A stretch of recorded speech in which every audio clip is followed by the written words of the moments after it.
Good morning. Today I'm going to be talking about a subject that, if you're not familiar with it, you're going to need to use your imagination. I don't have access to a whiteboard. If I did, I could draw what I'm going to be talking about.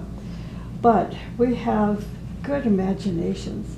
And the better your imagination, the more you're going to be able to visualize what I'm talking about this morning. So the subject is the human constitution, the etheric body. The ageless wisdom teaching includes valuable information about our human constitution. Today, I will share some of that information by talking about the etheric body. So let me share a little bit. This is like the 101 to the whole vast subject of the human constitution and what the etheric body, the part that the etheric body has to play with our human constitution. First point is to know that the etheric body is a transmitter of many kinds of energies. Everybody has an etheric body. When we say, for example, that we come into a new environment or maybe meet someone for the first time, we have a feeling, a sense about that person or about that environment that we've just walked in to. We feel energetic, we feel negative, we feel joyful, we feel a whole range of emotions and thoughts and energy. Have you ever asked yourself, where does that come from? Well, it comes from the etheric body, and I'll explain more. It is through the etheric body, as it comes to us, that we can transmit emotional and mental, even Buddhic and Atmic and monadic or divine energies. But it depends upon our advancing stage of spiritual evolution. So depending upon our stage of evolution determines how responsive, how receptive, and how we can collect these different waves, let's call it, of energy, and then take the energy and use it into our service. When our etheric body is developed enough, the cosmic ethers fuse with it. And then the cosmic ethers eventually replace the etheric body that corresponds to our physical body. It is even possible that in this advanced stage that our etheric body can transmit planetary and solar and cosmic energies of such a high potency that we can take this energy and render it in service to all kingdoms in nature. Now, our nervous system plays a part with the etheric body.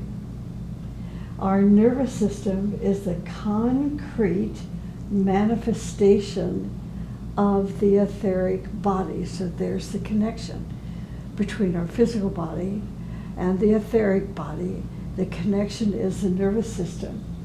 And this nervous system is called a system of nadis, N-A-D-I-S. Nadis are channels of energy that transmit astral, mental, and higher energies, even from the energies of the rays. These energies come through the nervous system, through the etheric body, through the nervous system, through the nadis, to the physical body. So that's why I'm saying you need to have an imagination. Now, if you've experienced these energies and wanted to know more about them, you're going to find, like I said, a lot of information in the Ageless Wisdom teaching. I remember a long time ago when I began to experience these kinds of energy. I didn't know anything about it, but I would experience energies when I was in my waking consciousness, or when I was in a dream state, at night in bed and sleeping. And I would experience different planes of consciousness. And I would meet colors and sound and like music and beings that all seem to reside in these different planes of consciousness. And of course, not having read about it, I didn't talk about it. It was just experiences that was actually quite wonderful. And then I remember reading a book by a neurosurgeon who, I won't go into his whole life story, but he had a health situation when he was on his way to go into the armed services that took him to the hospital, and he died. Apparently, clinical death for about 3 hours. And during that period of time, he went through these same experiences that I had had. Fortunately, I didn't have to have a temporary death or a health problem or crises. I just had the experience. But if you can imagine what it was like for me to read the experiences I had in a book that was an autobiography by this man who became a doctor, a psychologist, actually, after the whole experience. And then, but there was no science to it. It was just talking about the experience, but not in a scientific way. When I began reading about the health and the human constitution and the teaching is when I learned about the science of what I was experiencing. And that's what I'm sharing with today, is the science of the human constitution and the science of energy and the science of the substance of these different planes or substance that occurs on each plane of consciousness, and how we take these energies depending upon our receptivity, depending upon our sensitivity, depending on our spiritual evolution, and how it works and why, and how we can use this energy. So, the nervous system. If our centers are developed, and I'll explain that in a minute, if our centers are developed and in perfect alignment with our glands and our nervous system, then our physical body will have access to these energies that our etheric body is transmitting from the etheric through the nervous system, through the nadis, the channels of nadis, and then affecting our glands and organs and cells and consciousness as well. So, for example, your physical body, through the etheric body, can have access to the energies of the 7 rays of the universe. You can use these energies according to the focus of your consciousness on any plane of your evolution. So as the levels of your consciousness rises, you can bring more energy into your life through your etheric body. Does this make sense? Is it making sense to you? Are you using your imagination? Okay. So you see, when you have the experience, it's no longer something that you can imagine. Or if you're reading the books of the teachings about the human constitution, you first, read these words and you read the ideas, you read the concepts, and then you begin to build a foundation of knowledge of what the human constitution is and what the etheric body is and what the nervous system and the nadis are. But when all of this comes together and you begin to experience it, then it forms a complete picture of understanding, and it helps you understand just the amazing potential a human being has. Absolute amazing potential. So that's for me, why I wanted to share this fairly complicated lecture today, to give us all an understanding of the potential that we have that goes beyond our physical nature. So according to the fluctuations of our level of consciousness, the atoms and the cells of our body change their vibration, change their movement, and change their relationship. There is always change going on in our cells, our atoms, due to increasing new or different energies and due to the change of the state or focus of our consciousness. So, for example, we celebrate the solar festival, the sun festival, the full moon energies every single month.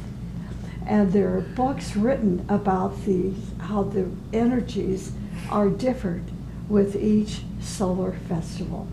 We're told in the teachings about the 7 rays, about vices and virtues, colors and sounds and energy and activity and so on and so forth. And as the focus of our consciousness shifts through meditation, and we are able to finally create a sensitivity to this change every month during the 7 days of each festival, each month, then we begin to register and recognize how this energy influences us, how it changes our cells and atoms. We recognize when our consciousness begins to expand and broaden through meditation, through spiritual striving, how we have access to higher planes of energy and how this energy is transmitted. It's transmitted through the etheric body. So, for example, a leader can transmit intuitional energy when needed if their awareness is in the intuitional plane, or even higher energies if their consciousness functions on higher planes. Their thoughts and words and actions release the energy that they have contact with. So this is why one word of an initiate carries more energy than 1,000 words of an average person. So this is why our teachers belabor on purifying our lives, correcting our speech, developing better patterns of speech and conversation and communication. So as this purifying process takes place, and as our etheric body begins to transmit and transfer higher energies into our communication, into our speech, that our words, we learn and recognize that every word we say is so influential, so powerful, that we must take responsibility now for how we think and how we speak and how we talk. So when we reach the degree of what we call an initiate,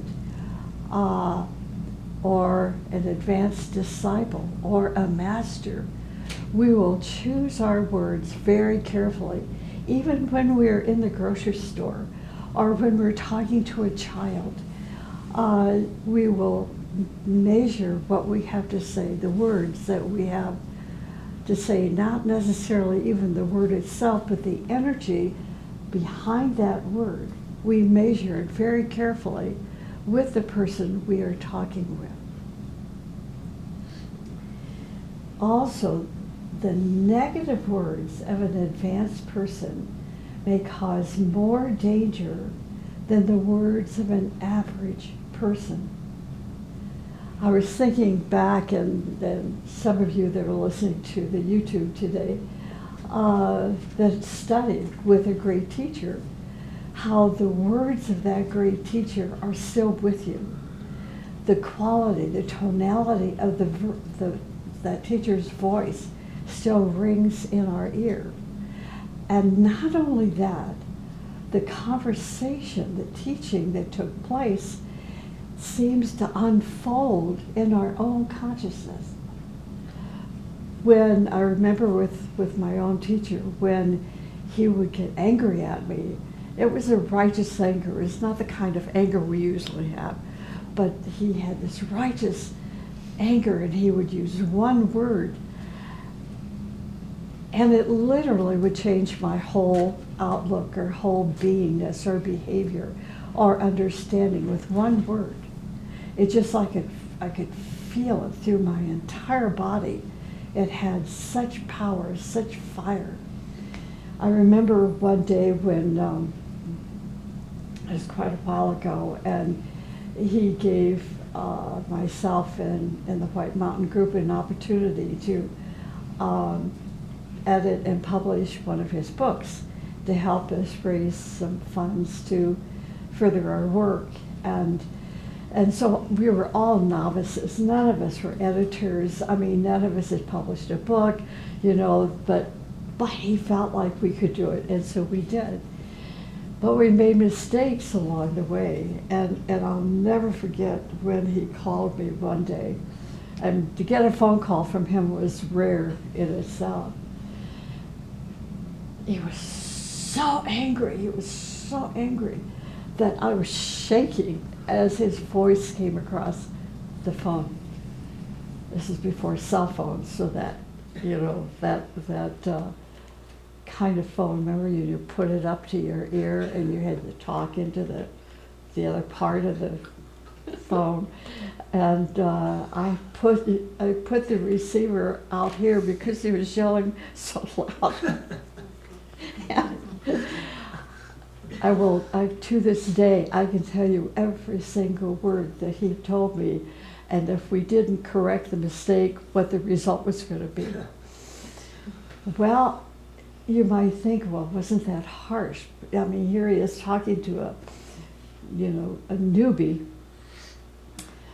But the lessons learned from that experience will stay with me forever. And of course, I passed it on in a much softer fashion, with those that were helping with the editing and publishing of the book. So even though the words appeared to be negative, they were constructive, depending on how a person, could hear it and understand it. So one can understand now why the health of our body is directly affected by our emotions and thoughts, because our focus of consciousness is on these various levels. Our nervous system, it has its inner and subtle counterpoint, which is the bridge. There's a bridge between the etheric layers and our nervous system. This system is called, like I said earlier, the system of nadis. Nadis are lines of energy. They are energy lines transmitting the energy of a plane of consciousness wherever our consciousness is, this energy is being transmitted from that plane into our etheric body through the nadi system. These nadis may transmit energy from the Buddhic, Atmic, or even from higher planes to our nervous system and to our body. This is why we're told when we begin taking meditation courses or even in taking advanced courses to only start your meditation for 5 minutes a day. And as you advance in your meditations, never meditate for longer than 15 minutes.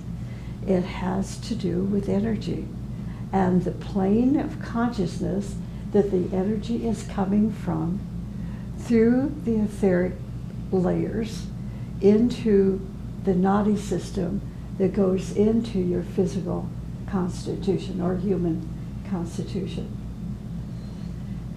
Then we have a fantastic opportunity to be sources of such high-level energies and render a great service to humanity and to other kingdoms through the conscious use of these energies. There are 7 major etheric centers that respond to the 7 rays in the universe. These 7 major etheric centers are the head center, the Agni center, the throat center, then the heart, solar plexus, sacral center, and base of the spine. Those are the 7 major centers. The rays pass through the 4 levels of etheric substance and create the 4 lower centers on the 4th level of the etheric body. So this is where your imagination wants to come in. We have 7 sub-levels to the etheric plane. And so what we're talking about here is the 4 lower, which is your heart, solar plexus, sacral center, and base of the spine. These 4 centers are now being created and made part of our etheric body. Now, that's the 4th, 7th, 5th, or the 4th, 5th, 6th, and 7th lower sub-levels of the etheric plane. Then we have the 3rd level. This is a little higher. On the 3rd level, we have the throat center. On the 2nd level, the heart center. And on the 1st level, the head center. This has many implications because as the centers unfold, they transmit more ray energy and other available energies. And the irony, which I'm not going to talk about today, but just to let you know that all these etheric centers have their correspondence in our brain. The first of the major centers is found in the etheric spinal column. The 2 head centers above the top of the head and another just in front of the eyes. These centers did not form all at once, but formed during the ages when humanity came in contact with the various rays in different cycles of life of humanity. So energies coming through the etheric centers penetrate into our bloodstream. See, that's the relationship. This is the importance, the power of the etheric plane and the etheric body.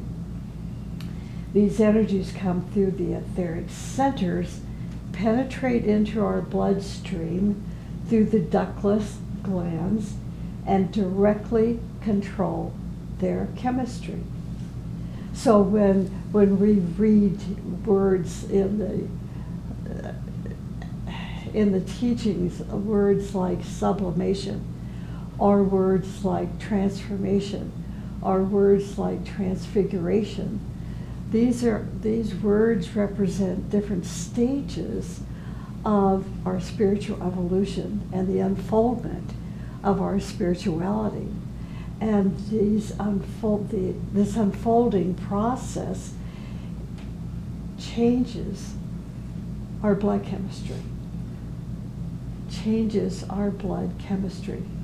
The ductless glands are the manifestation of these 7 centers, 7 major centers. The etheric body has the shape of our physical body, but the emanations of the astral and other bodies form an oval shape. So if you have a certain degree of psychic ability, you're going to be able to see the etheric body. You're going to see the oval shape of the astral body and other bodies. A clairvoyant can easily distinguish congestions or failures of the body by just looking at the etheric body, its shape and its formation. So wouldn't it be wonderful if our doctors, our medical doctors had that kind of ability, and hopefully someday they shall. I want to talk about it. I can share this much because it is very exciting. To me, it's exciting anyway. We've heard a lot about artificial intelligence.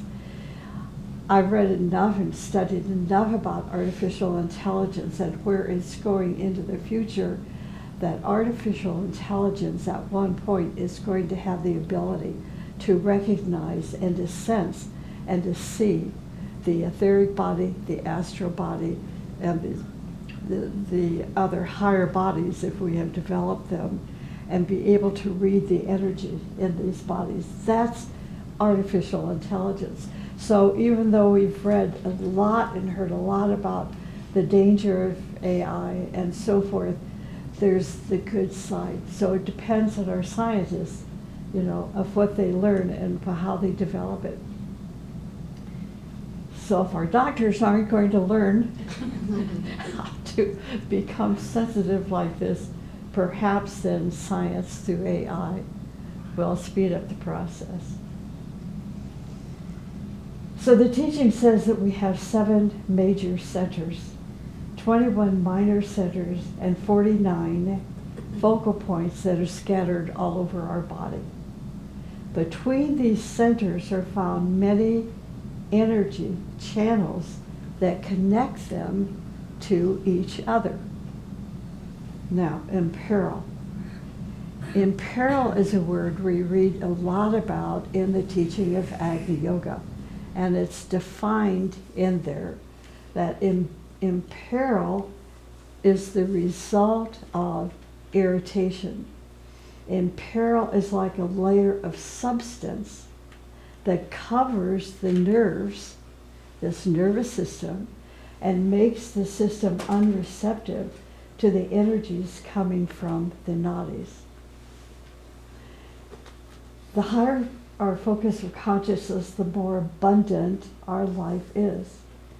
Advanced human beings are sources not only of vitality, but also sources of greater energies of light and love and power, through which they meet the manifold needs of humanity.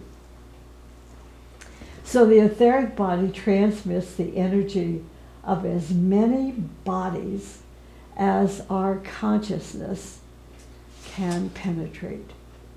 Let me repeat this. The etheric body transmits the energy of as many bodies as a person's consciousness can penetrate, and then express these energies through their speech, like the initiate that I was talking about earlier, or other actions. For example, our speech can be called astral speech, mental speech, intuitional speech, atmic speech, monadic, divine, and even planetary or solar speech.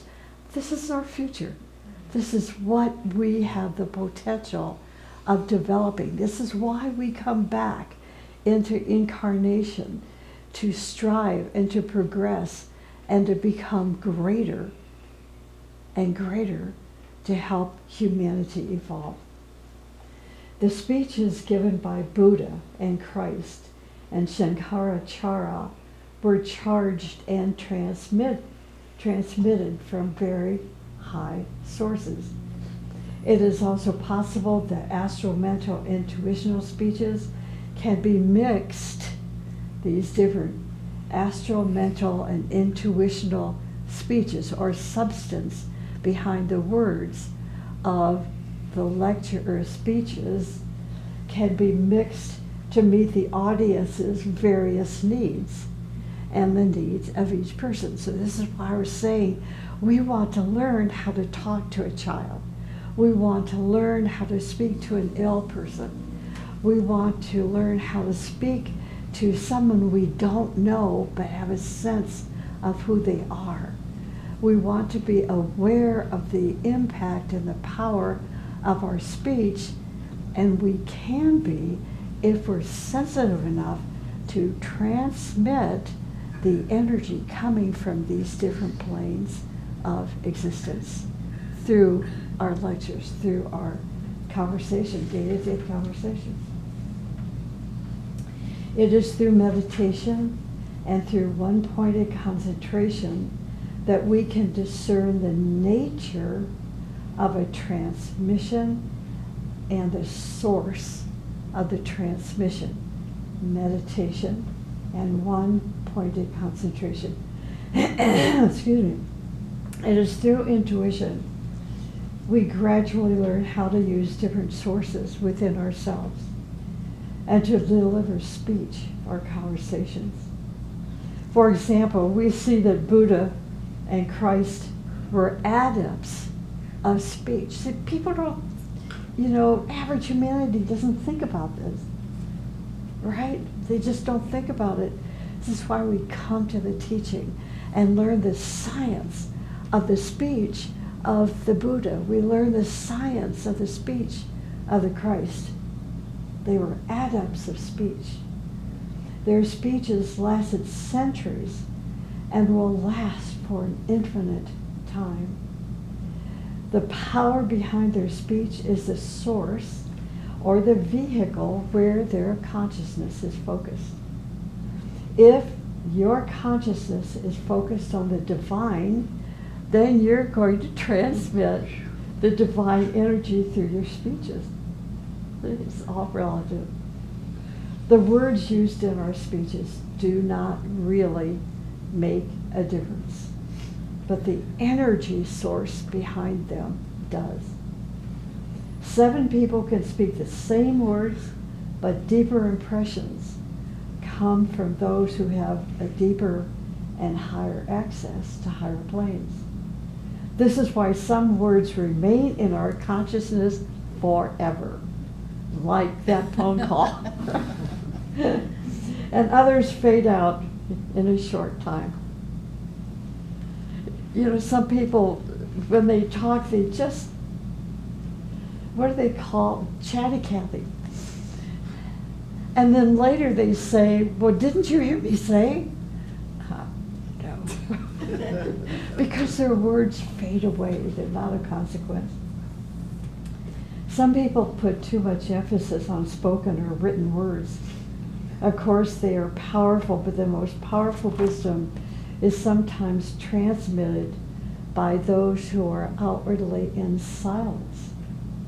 But inwardly, they are occupied in transmitting wisdom from higher sources through their silent thoughts, ideas, plans, visions, and contacts.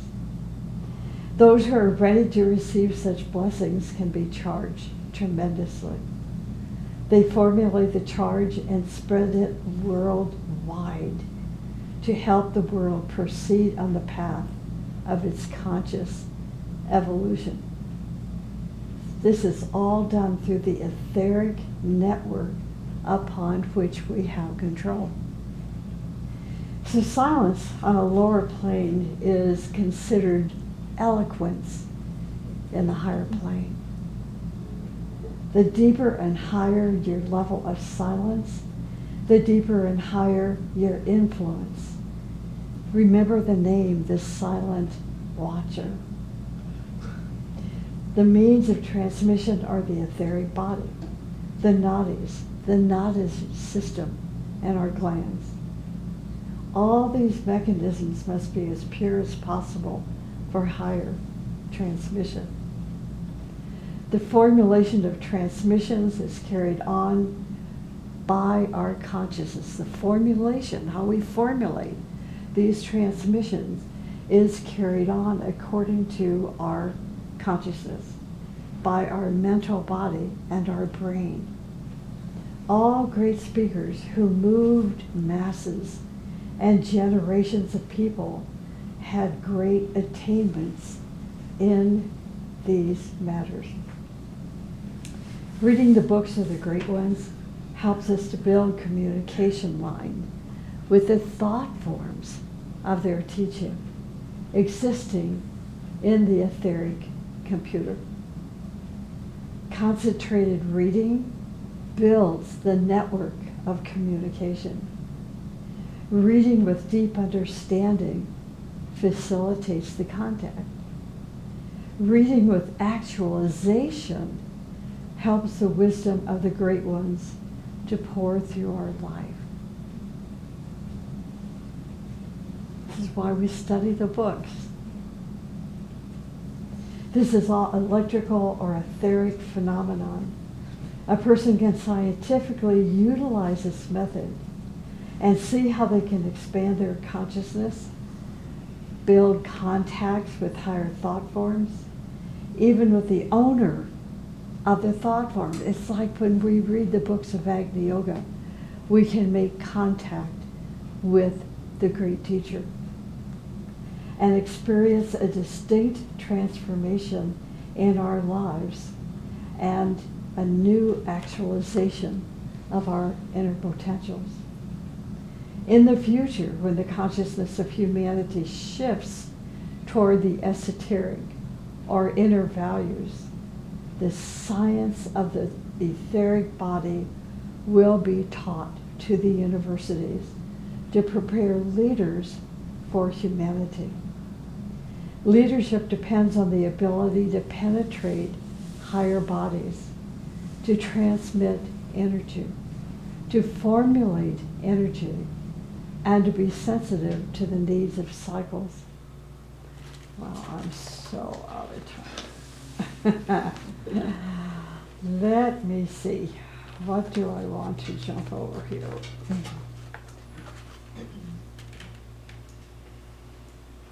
Okay, I can jump over that.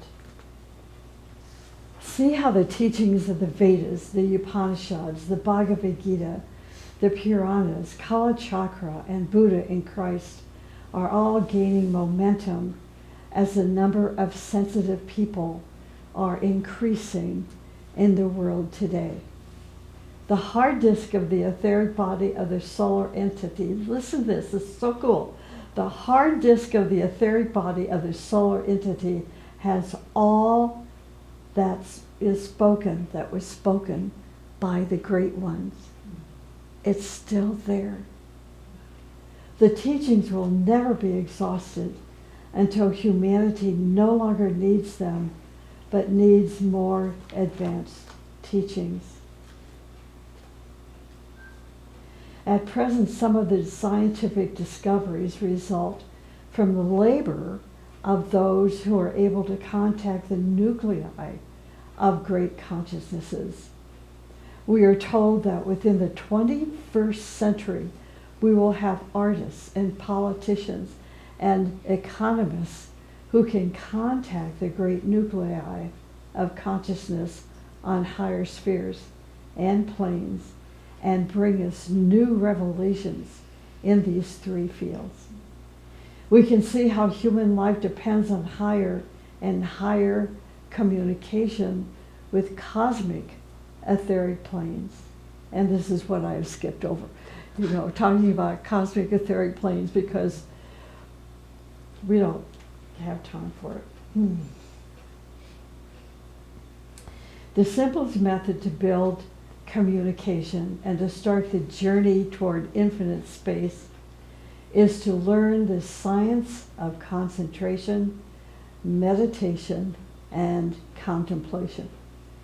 Concentration leads to meditation.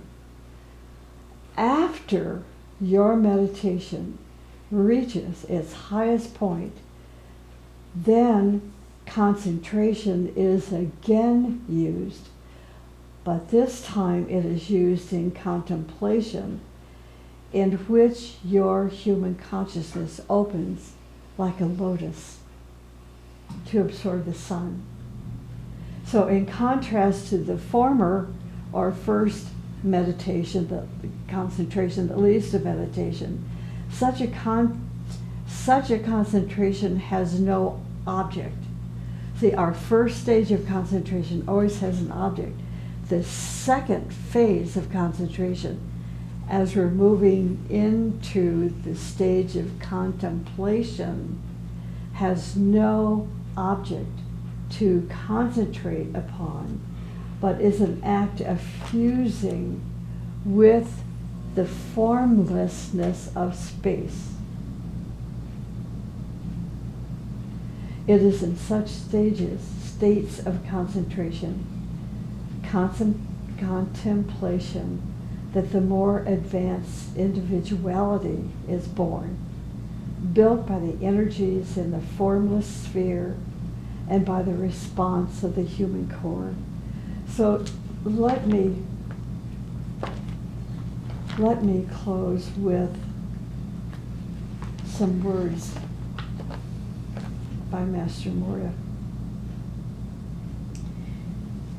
He says, "Into the new world, my first message.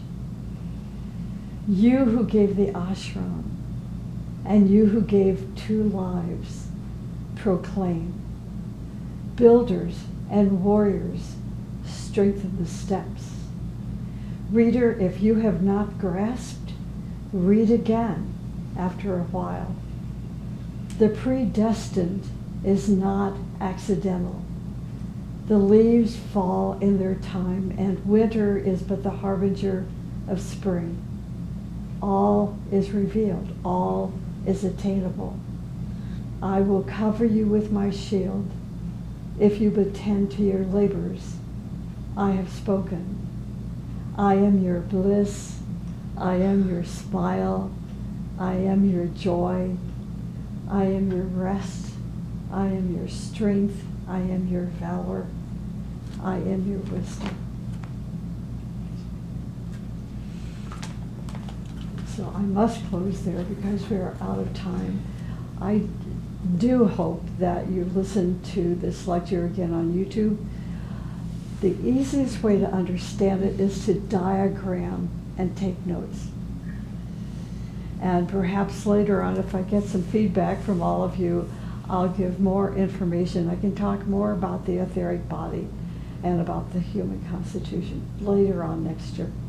Just give me some feedback.